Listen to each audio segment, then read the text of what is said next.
नमस्कार, मैं पवन कुमार प्रवीण एक बार फिर आप सभी को निर्माण आईएएस एकेडमी में हार्दिक स्वागत करता हूं।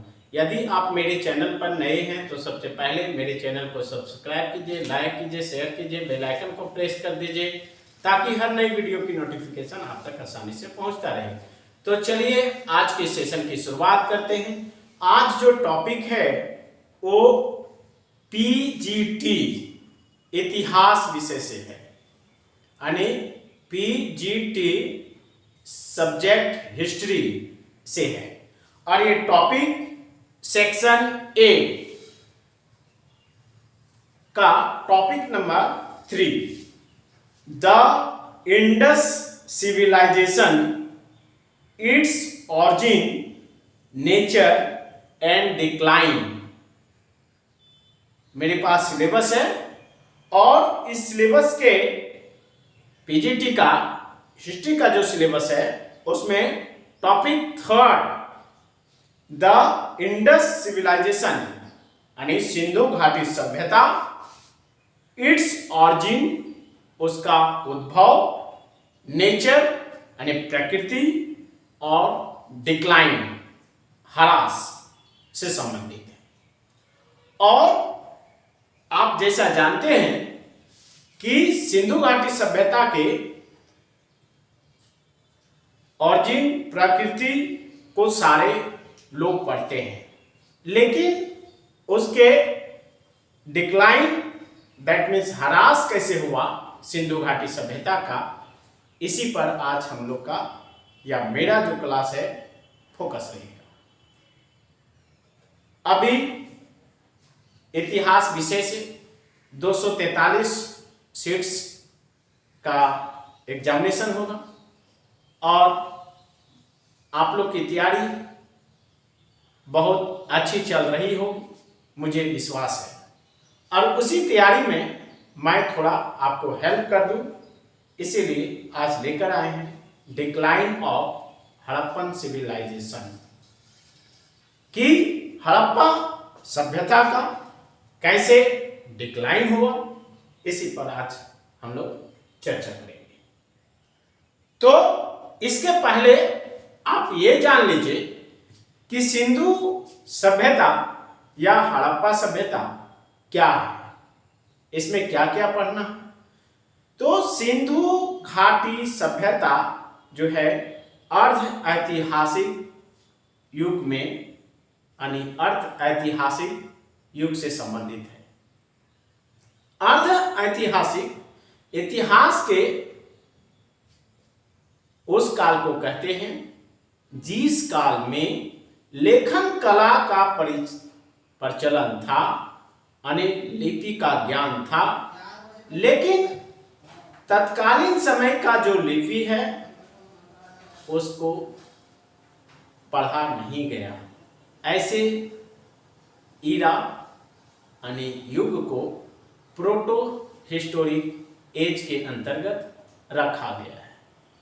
तो प्रोटो हिस्टोरिक एज के अंतर्गत भारत के उत्तर पश्चिमोत्तर, उत्तर और पश्चिम में जो सभ्यता का विकास हुआ था, रेडियो कार्बन C14 के अनुसार वो सभ्यता इंडस सिविलाइजेशन या हड़प्पा सभ्यता था। रेडियो कार्बन C14 के अनुसार ये सभ्यता का चरमोत्कर्ष काल जो है वो 2400 ईसा पूर्व से लेकर 1700 ईसा पूर्व यानी BC तक काल है। डीपी अग्रवाल के अनुसार भी यही कार्यकाल उन्होंने भी किया है। सिंधु घाटी सभ्यता का जो कालक्रम है, अवधि है, उसमें विभिन्न विद्वानों में लेकर मतभेद है। कई विद्वानों ने इसके काल को अलग अलग कहा।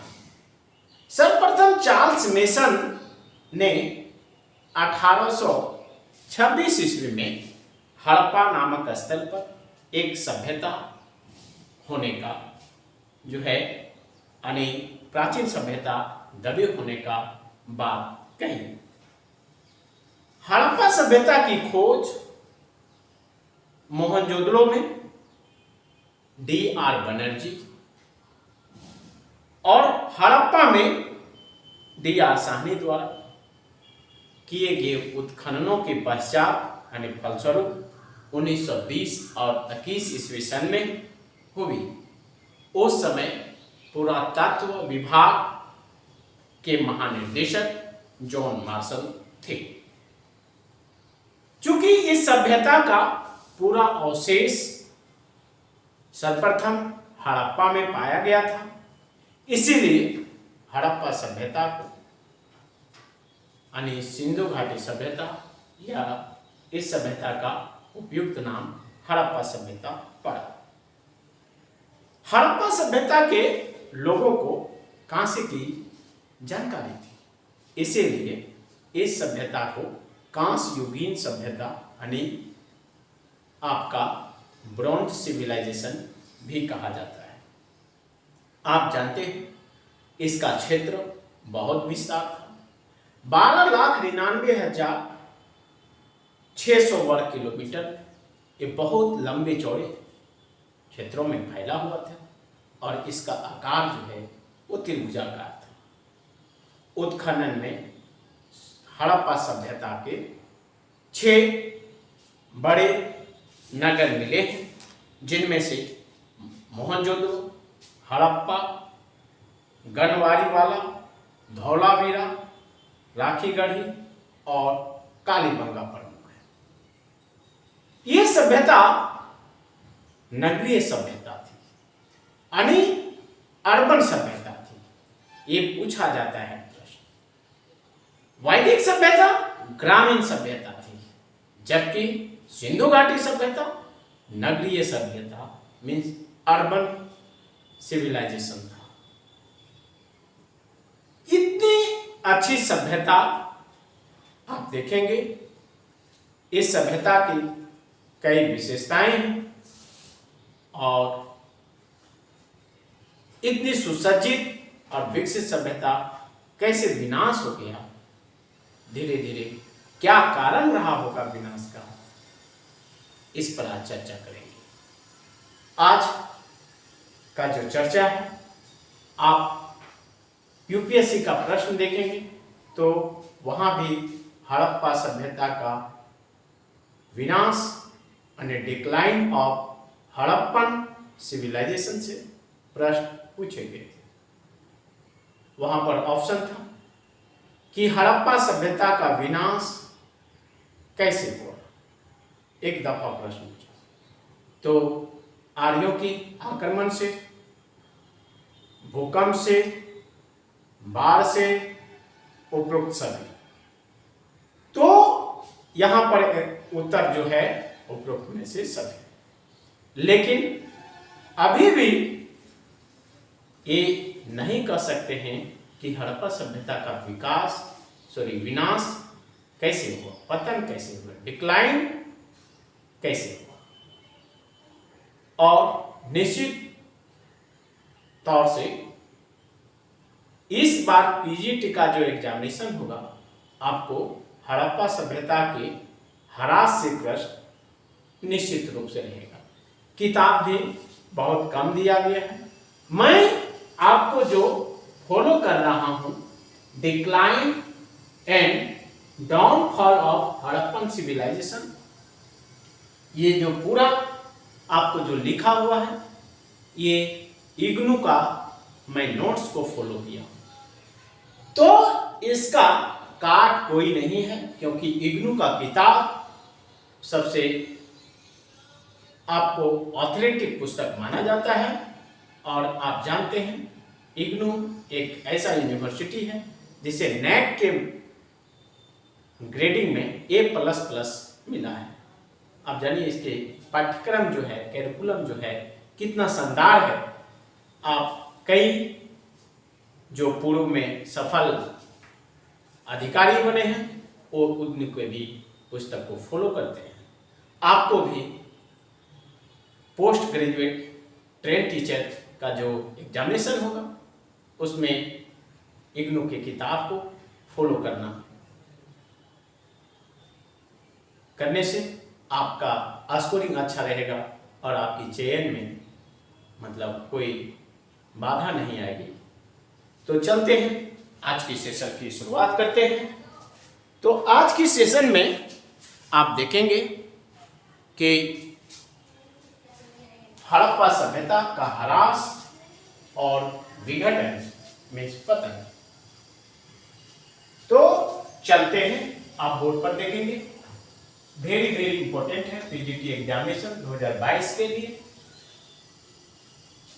हड़प्पा सभ्यता के प्राचीन साक्ष्यों से पता चलता है कि अपने अस्तित्व के अंतिम चरण में यह सभ्यता पतनोन्मुख रही, यानी अंतिम समय में यह सभ्यता जो है वो पतन की ओर रही।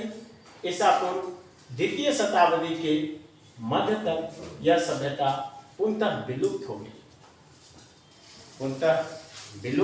हो गई। हड़प्पा सभ्यता के काल एवं निर्माताओं की तरह ही इनके पतन को लेकर विद्वानों में एक मत नहीं है। हड़प्पा का ह्रास पुरातात्विक साक्ष्य यानी decline of Harappan civilisation, archaeological evidence. दूसरा है आकस्मिक ह्रास का सिद्धांत। आकस्मिक ह्रास के सिद्धांत में बाढ़ एवं भूकंप, सिंधु नदी का मार्ग बदलना, वर्धित शुष्कता और घर का सूख जाना, बर्बर आक्रमण। तो इसके अलावे पारिस्थितिक असंतुलन भी हड़प्पा सभ्यता का विनाश का एक प्रमुख कारण है। अब ये उपरोक्त जो कारण है उसमें उसका कुछ पक्ष है, कुछ विपक्ष है, तो सारी चीजों पर हम लोग चर्चा करेंगे। आज हड़प्पा सभ्यता का पुरातात्विक साक्ष्य जो है विनाश होने का, वो according to IGNOU textbook में ये कहता है हड़प्पा, मोहनजोदड़ो और कालीबंगन।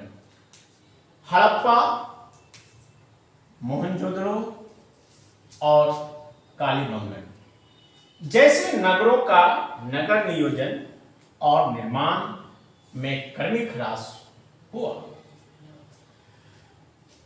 यानी ये सभ्यता धीरे धीरे उसका पतन हुआ है, क्रम से पतन हुआ है, एकाएक पतन नहीं हुआ है, ऐसा पुरातात्विक साक्ष्य कहता है। पुरानी ईंटों से बनी और घटिया निर्माण वाले घरों ने नगरों की सड़कों और गलियों पर भी कब्जा कर लिया। यानी पुरानी ईंट जो थी, जब वो गिर रहा था तो नली को वो ब्लॉक कर दिया, रास्ते को ब्लॉक कर दिया और उस पर कब्जा कर दिया। पतली विभाजक दीवारों से घरों के आंगनों का वो विभाजन कर दिया गया, यानी पतले पतले जो दीवार थे उससे घर का जो आंगन होता है उसका विभाजन कर दिया।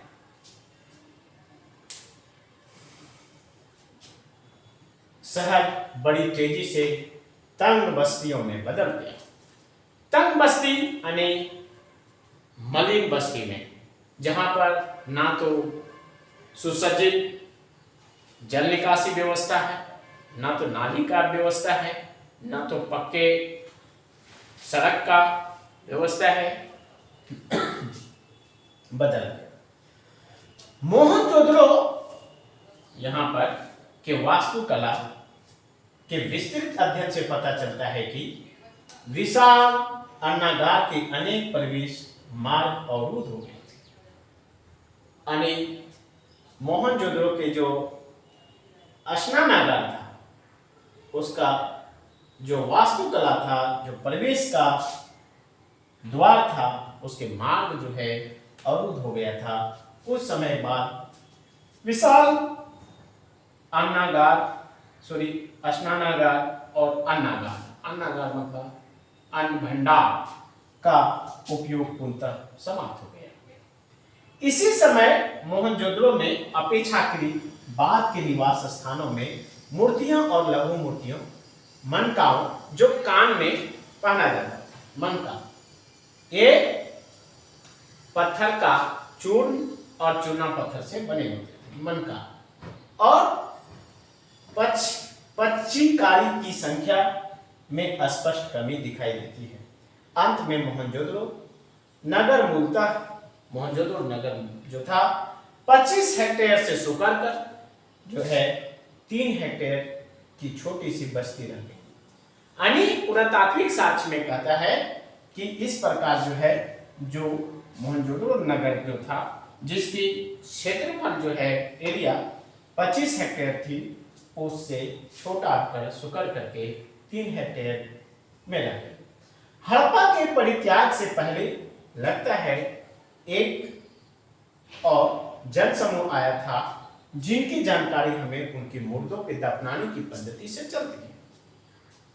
यानी हड़प्पा के परित्याग से पहले, यानी हड़प्पा के पतन के पहले ये जनसमूह आया था, और वो जनसमूह का जो पता चलता है, वहां पर मुर्दा जो दफनाया जाता था उसके दफनाने की पद्धति से पता चलता था। वे मिट्टी के जिन बर्तनों का इस्तेमाल करते थे, यानी जो व्यक्ति बाद में आया था वो मिट्टी के जो बर्तन का इस्तेमाल करते थे, वे बर्तन हड़प्पा निवासियों से भिन्न था, यानी बर्तन भी जो है वो अलग था हड़प्पा निवासी। उनकी संस्कृति सिमेट्री एच, यानी कब्रिस्तान एच संस्कृति कहा जाता है। उसकी जो संस्कृति थी वो सिमेट्री एच, वो पूछेगा आपको एग्जामिनेशन, सिमेट्री एच क्या है, तो कब्रिस्तान एच जो संस्कृति था हड़प्पा में बाद के जो लोग आए थे जब हड़प्पा का परित्याग कर दिया था। कालीबंगन और चान्होद्रो जैसे स्थानों से भी ह्रास की प्रक्रिया स्पष्ट दृष्टिगोचर हो रही है।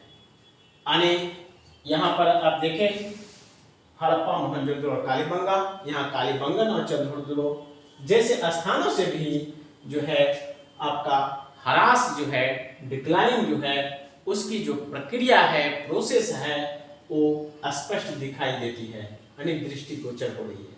हम देखते हैं कि शक्ति और विचारधारा से संबंध, यहाँ पर पावर एंड आइडियोलॉजी दो चीज है, पावर शक्ति और आइडियोलॉजी से संबंध और भव्यता प्रदर्शन के समान अधिक से अधिक दुर्लभ हो रहे थे।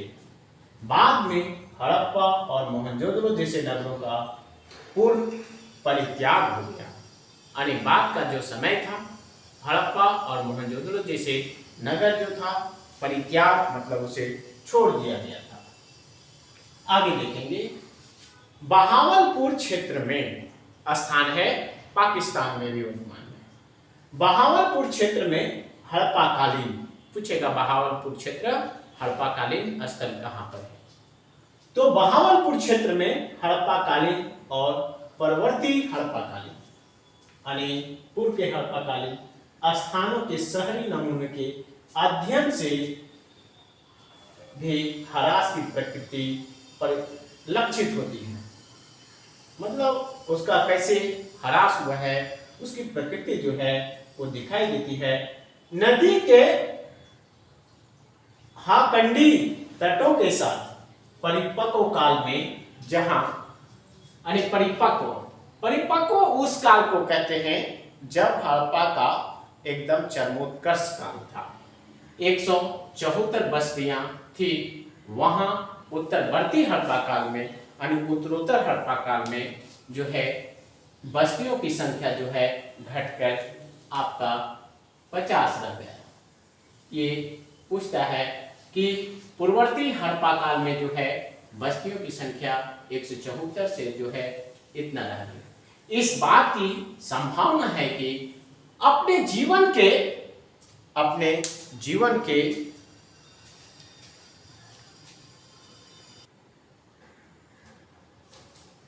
बाद के 200-300 वर्ष में हड़प्पा सभ्यता के मूल प्रदेश में बस्तियों का ह्रास हो रहा था। यानी यहाँ पर इस बात की संभावना है कि अपने जीवन के 200-300 वर्ष में हड़प्पा सभ्यता के मूल प्रदेश में बस्तियों का ह्रास हो रहा था। जन समूह या तो नष्ट हो गए थे या अन्य क्षेत्रों में चले गए थे। यानी स्पष्ट साक्ष्य नहीं मिलता है कि यहाँ पर कहते हैं कि जन समूह या तो नष्ट हो गया या अन्य क्षेत्रों में चले गए थे। जहां हड़प्पा, बहावलपुर और मोहनजोदड़ो के त्रिभुज में बस्तियों की संख्या में बढ़ोतरी हुई, इससे इन क्षेत्रों में लोगों की संख्या में अपूर्ण वृद्धि का संकेत मिलता है। इन क्षेत्रों की संख्या में आकस्मिक वृद्धि का कारण हड़प्पा के मूल क्षेत्रों का आना हो सकता है। हड़प्पा सभ्यता के दूरस्थ क्षेत्रों में, जैसा जेरात, यानी पूछेगा हड़प्पा सभ्यता का दूरस्थ क्षेत्र कौन था, तो जेरात, राजस्थान और पंजाब के प्रदेश में लोग रहते रहे, लेकिन उनकी जीवन में परिवर्तन आ गया था। हड़प्पा सभ्यता से संबंध कुछ महत्वपूर्ण लक्षण जैसे लेखन, तोलने का सामान, बाट मतलब बटखारा, उस समय पत्थर के होते थे बाट, हड़प्पा कालीन मिट्टी के बर्तन और वास्तुकला शैली लुप्त हो गए थे। यानी जब वहाँ के लोग लुप्त होंगे तो उसके जो बर्तन है, लेखन कला है ना, और जो सामान है वो धीरे धीरे निश्चित तौर से विलुप्त हो जाएगा।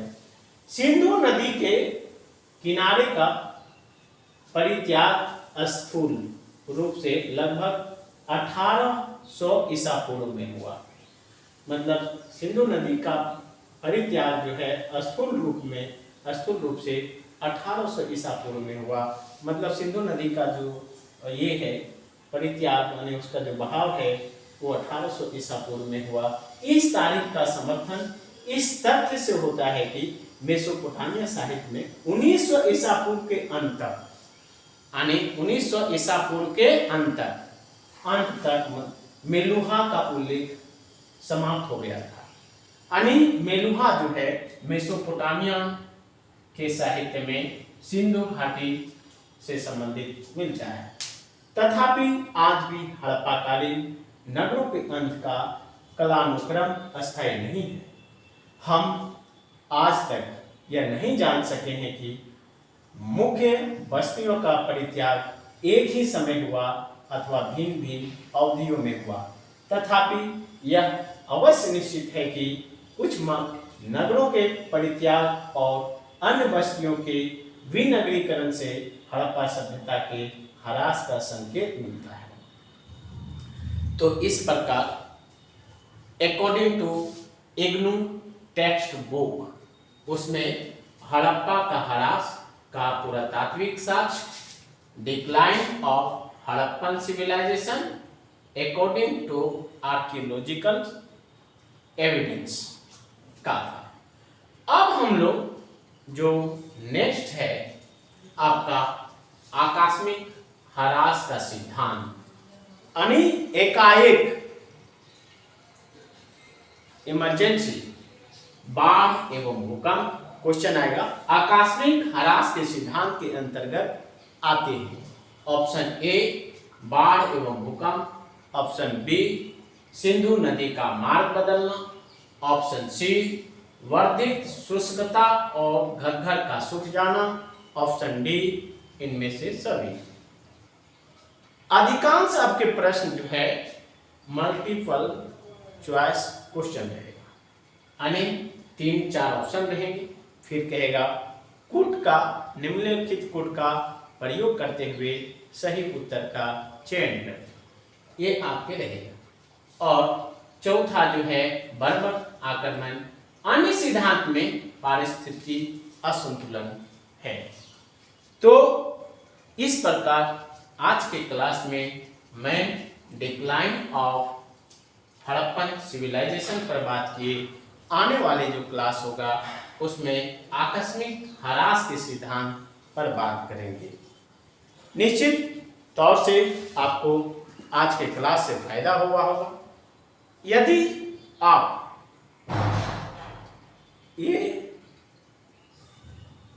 लगातार आप मेरे चैनल पर बने रहते हैं तो एक एक करके कैसे डिक्लाइन हो, कौन कौन से मत हैं, जैसे विदेशी मत कौन है, देशी मत कौन है, जैसे मार्शल, मैके, गार्डन, व्हीलर और चार्ल्स ब्राउन, ये सारी जो हैं हड़प्पा के ह्रास का विदेशी मत हैं, उन्होंने विदेशी मत दिया है।